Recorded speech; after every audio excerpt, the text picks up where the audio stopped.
자, 그러면은, 참 궁금한 게, 이 육군 특별 지원병 출신으로서 좌익으로 간 사람이 없을까요? 저는 아직 그런 사람 본 사람이 없습니다. 그거 아주 특이하네요. 그럼 두 번째, 북한에도 지원병이 있었잖아요. 그죠? 있었습니다. 그 사람들이 어떻게 됐을까요? 북한에서. 역시 그 한병선 장군이 바로 평양 출신이었습니다. 예.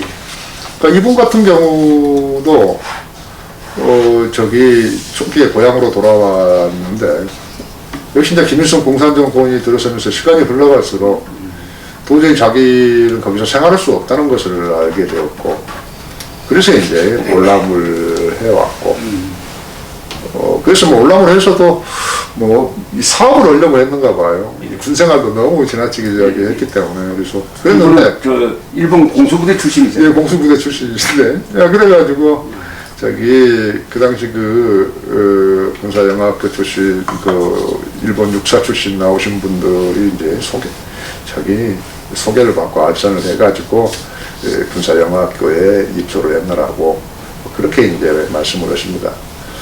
근데 이제 뭐 60명, 86명의 그 장성진급자들 가운데서도 역시 북한 출신들이 많습니다. 북한 출신만. 네. 그러니까 그분들의 성향이라든가를 보고 있노라면 도저히 북한하고는 맞을 수가 없는 그런. 전체 지원병 숫자는 남한이 많죠. 남한이 많습니다. 전체 한 17,000명의 한 70%대가 남한이었으니까요.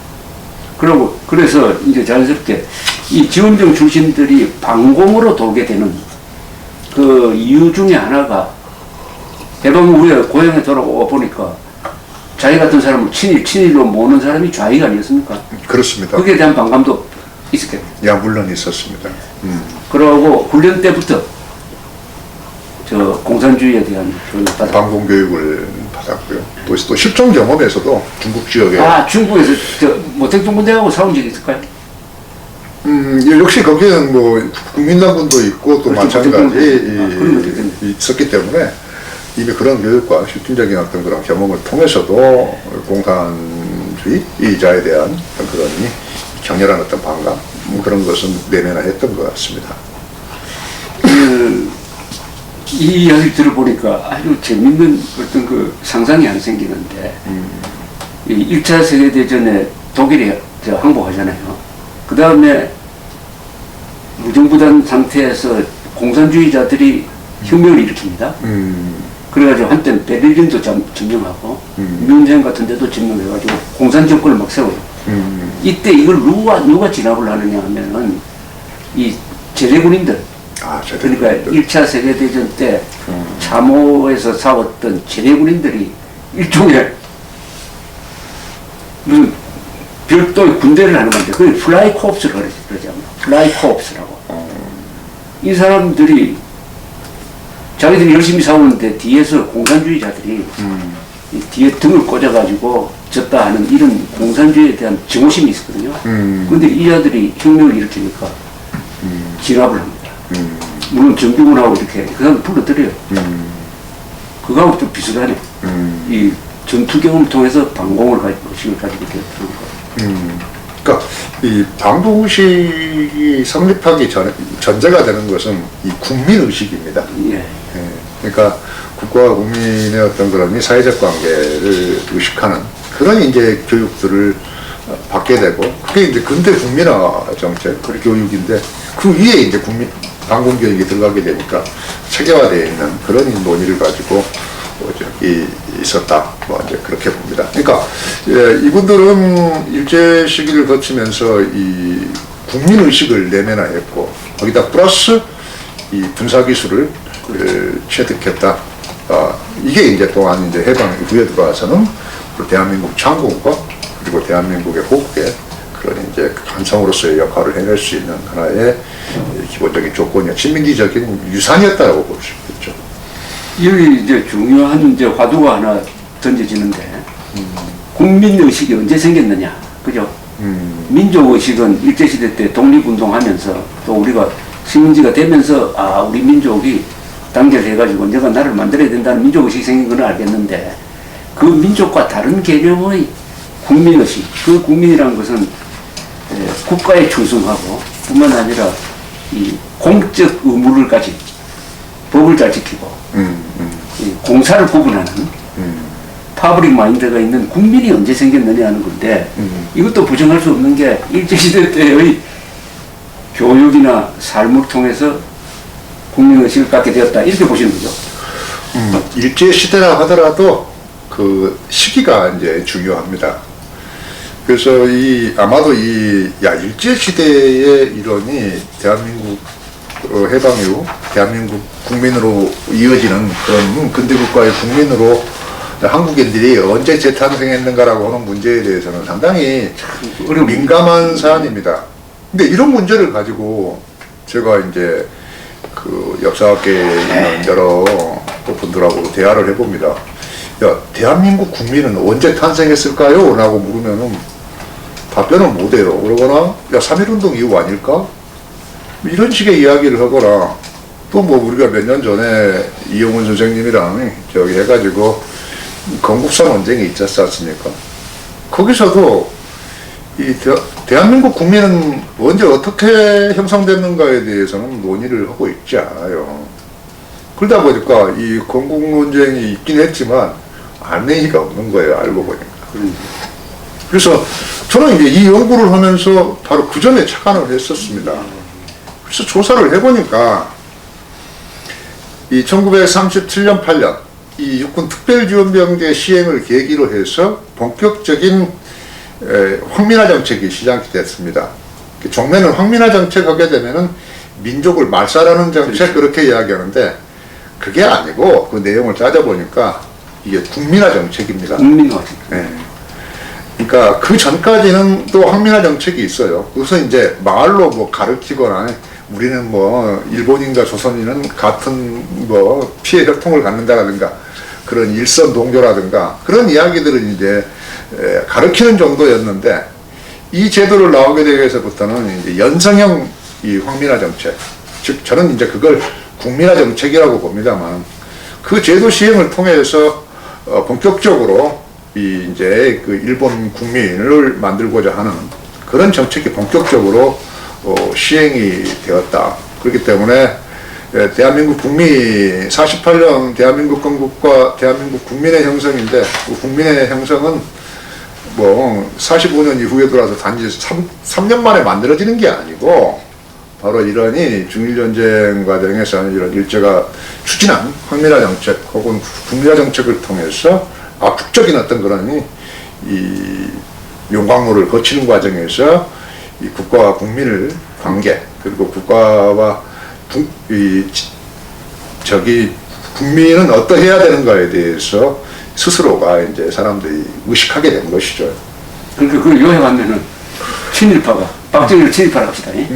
박정희 같은 친일파가 진정한 국민이 되었다는 이야기입니다. 그렇습니다. 이게 진정하다라고 하는 것이 이제 좀 표현이 그렇습니다만은 역시 불완전하고 불충분할지는 모르겠지만 1910년 당시에 조선인들이 보여주고 있는 양태하고 45년 시점에서의 양태는 정말 180도 다르다는 것을 분명히 말씀드릴 수 있습니다. 왜냐하면 그 당시에는 1910년 당시에는 국민이 아니잖아요. 주권이 없으니까 자기 자신이. 그렇기 때문에 임금의 나라이기 때문에 자기하고 아무 상관이 없어요. 나라가 망하든 말든. 국민이 안 돼 있는 겁니다. 근데 45년이 딱 되니까 거기서 좌우위계 과정에서도 뭐 문제가 되지만 서로가 다 새로운 조국 건설을 위해서 서로가 그렇게 국민의식이 있었다. 움직이는 것을 보고 있노라면은 이 사람들은 이미 국민이 되어 있는 겁니다. 하지만 자기 조국이 지금 국가가 없는 거예요. 그렇기 때문에 이들이 지금 현재 국가를 만들고자 하는 여러 많은 움직임들이 나왔던 것이 그게 바로 우리가 혼란이라고 하는 것이죠. 그게 이제 중요한 포인트인데 일제시대를 거치면서 백성이 국민화되었다는 거죠. 그렇습니다. 예. 국민은 주체적으로 나라를 세우고 지키는 사람인데 그 경험 중 여러 경험이 있습니다. 그죠? 그 여러 경험 중에 물론 교육을 통해서 사람들이 이제 깨우치고 그리고 신식 문물을 받아들이고 그리고 국가에 꼭 필요한 법치라든지 각종 제도를 우리가 알게 되고 그리고 이것처럼 전쟁을 통해서 가장 화끈하게 국민을 만드는 게 이제 전쟁이니까 목숨을 바쳐서 나라를 지킨다. 그때 그 나라는 일본 제국이지만은 그 생각은 그냥 남아 있었다는 거죠. 그렇습니다. 그러니까 이런 겁니다. 간단하게 말하면 이 북한, 지금의 북한을 생각을 해보면 쉽게 비유가 됩니다. 그러니까 아침에 일어나면은 거의 180도, 90도에 가까운 그런 이제 황성 요배를 해야 됩니다. 또 점심때가 되게 되면은 정오에 또한 인사를 해야 됩니다. 그리고 밤이 되면은 또한 이게 반상회를 해야 되고 여러 모임에 가야 되고 거기서 모든 것은 바로 시국인식 혹은 이 국가와 국민과의 관계 그러면서 국민으로서 우리는 뭘 할 것인가 이런 부분들을 끊임없이 주입시키는 거죠. 의식해야 되는 겁니다. 그렇기 때문에 당시에 어떤 그런 조선인들은 이렇게 매일매일 이 천황에 대한 만수무강을 빌고 그리고 일본 제국의 어떤 그런 번영을 기원하는 그런 마음으로 일상을 살지 않으면 안 되었습니다. 그러니까 그런 과정이 뭐 하루 이틀도 아니고 이게 한 4, 5, 6년을 거치게 되고 특히 전쟁 과정을 거치게 되면서는 그런 규율, 질서, 국가에 대한 명령, 거기에 대한 복종, 희생 이런 것들을 이제 그 사람들은 이제 조선인들은 자기도 모르는 사이에 무식 과정에서 그거를 체화하고 내면화했다라고 보는 것이죠. 인도 그러니까 1차 세계대전, 2차 세계대전 때 영국이 인도에서 아마 수백만의 병력을 동원했습니다. 그렇습니다. 그때 있었던 이야기를 내가 역사책에서 읽었는데 그걸 보고 프랑스의 내 기억이 클레망송과 누군가는 영국 사람들한테 이런 이야기를 했다는 겁니다. 앞으로 당신들 식민지배 불가능할 거라고. 왜냐하면 군인으로 동원된 사람들이 이 경험을 통해서 눈을 뜨게 된다. 독립정신을 갖게 되니까. 그렇습니다. 그럴 줄 알아라고 했다는 겁니다. 그거하고 조금 비슷한 이야기죠. 그렇습니다. 여기 이제 인도의 사례를 이제 뭐 말씀을 드리면 인도는 1차 세계대전기에 걸쳐서 이 150만의 병력을 동원했습니다. 인도군은. 그리고 2차 세계대전기에는 250만의 병력을 동원했습니다. 어마어마한 병력을 동원했습니다. 그렇게 해서 그러니 영국의 어떤 그러니 제국의 천병으로서 영국의 권익과 제국 확장의 하나의 천병으로서 중요한 역할을 담당했습니다. 그러니 이제 과정이 이제 중요하고요. 그래서 해방 이후 시점, 즉, 그러니까 이제 이 45년 2차 세계대전이 끝나는 시점에서, 이제 인도가 독립을 하지 않습니까? 47년 8월에. 그 당시에 있어서의 그 영국이 약한 인도를 300년에 걸쳐 사실은 통치를 했는데, 그 통치의 식민지 지배의 가장 큰 유산, 내 것이가 뭐냐라고 했을 때, 바로 이 국민이라는 겁니다. 인도 국민. 국민이라는 걸 만들어냈다는 거죠. 그렇습니다. 그런데 흥미로운 사실은 그러면 언제 인도인들은 우리는 하나라고 하는 그런 동질성을 갖게 됐는가 라고 알아보니까 1차 세계대전이 발발하기 이전까지는 영국인도 인도인 유력자들 혹은 역사학자들도 하나의 인도는 존재하지 않았다고 이야기를 했어요. 그런데 1차 세계대전을 거치고 나니까 하나라고 하는 것을 알게 됐다는 거죠. 즉, 그러니까 앞서 말씀드린 대로 150만과 250만에 달하는 그런 인도 국민들에 대한 대대적인 어떤 그런 식민지 군사동원, 또한 그러는 과정에서 간디를 비롯한 그런 치열한 민족주의 운동, 그런 과정을 거치게 되면서 인도인들이 우리는 하나다라고 하는 그런 의식 동질감을 갖게 됐다. 그렇기 때문에 영국 식민지 지배가 남겨준 가장 큰 유산은 바로 이 인도 국민이다. 그런 점을 고려하게 되면 조선도 한국도 그렇지 않았다고 이야기할 수 없죠.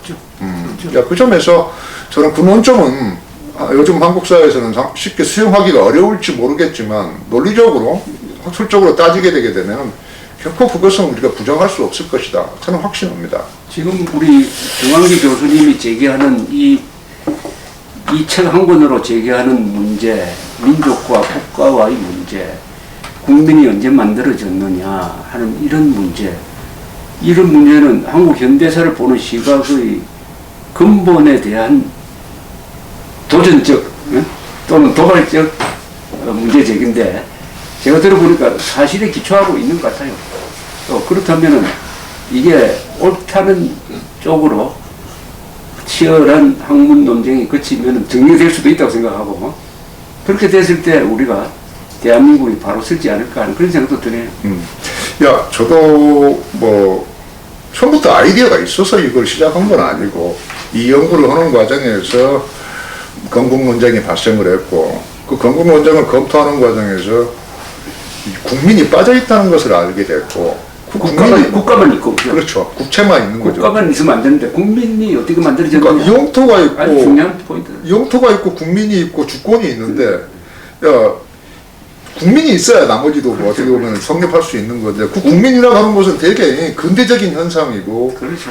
그러는데 그것이 언제였는가에 대해서는 우리는 묻지 않고 있었기 때문에 국민의 탄생을 지금 그렇습니다. 이야기하고 있습니다. 네, 대한민국 국민의 탄생이 언제냐. 언제냐. 야, 그래서 그 문제를 이제 이 육군 특별지원장 문제와 연결되게 되니까 눈이 확 열리는 것을 알게 됐고 바로 이 제도였구나. 정말 우리가 알았던 소위 말하는 황민화 정책이라는 것은 민족 말살로 보는 것은 택도 없는 이야기고 바로 이 국민이 안 돼 있는 조선인들을 국민화시키고자 했다. 그러는 과정에서 바로 내세운 정책이 바로 이 육군 특별지원병제였다. 그걸 알게 되니까 전혀 이제 논의가 기존의 뭐 한국 근현대사 인식이 바뀌어버리는 거죠.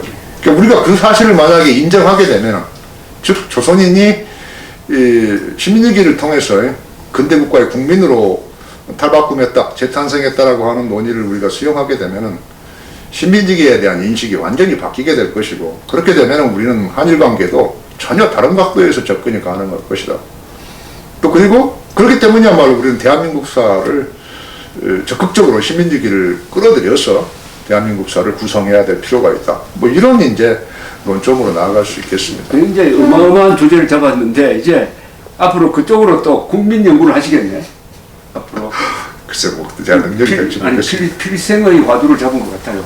지금 또 이거는 뭐 지역적인 문제가 아니고 한국 현대사의 가장 중심에서 가장 큰 문제를 잡은 것이고 타부에 도전하는 거고 하는 건데. 그러니까 종래에도 뭐 한국인의 탄생 뭐 그런 이야기들은 논의들은 뭐 많이 있었습니다. 저기 있었어요 최근 들어와서. 그런데 야 그게 아니고 국민의 탄생 국민의 탄생은 과연 그러면 어떻게 이루어졌느냐? 언제 어떻게 이루어졌는가? 예. 이런 문제는 상당히 뭐 자극적인 논점을 포함하지 않을까 아주 중요한 걸 잡았습니다. 그리고 그 간단하게 이야기하면 이렇게도 할 수 있어요. 박정희가 누구냐?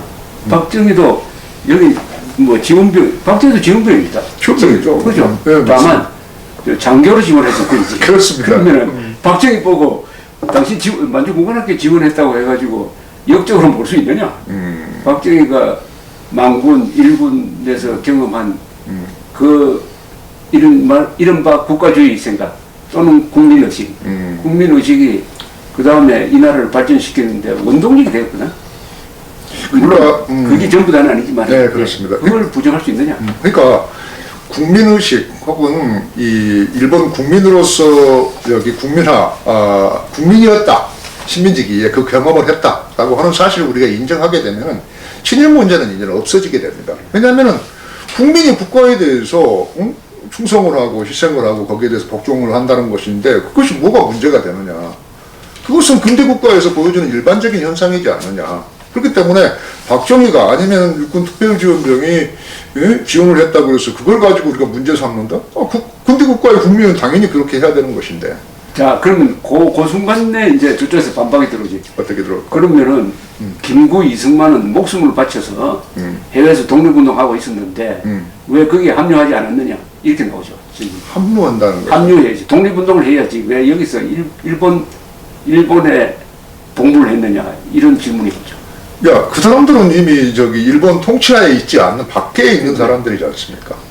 그러니까 그 사람들이 그런 이야기를 할 수 있는가에 대해서는 저는 참 의문입니다. 아니 근데 그 사람들이 용기를 왜 따르지 않았느냐? 이렇게 얘기할 수 있죠. 야, 그러면 이 조선에 있는 그 많은 사람들이 전부 다 독립운동을 하게 되면 어떻게 될까요? 그럼 독립하지. 그럴까요? 야, 그것은 그 당시에 그 많은 분들이 다 이야기를 했습니다. 우리는 독립을 시켜줘도 그 국가를 유지하지 못할 거라고 이야기를 그때 얘기했어요. 했습니다. 그런 것처럼 이게 이 독립국가를 건설을 하고 그것을 유지시켜 나가는 위해서는 국민이 있어야 합니다.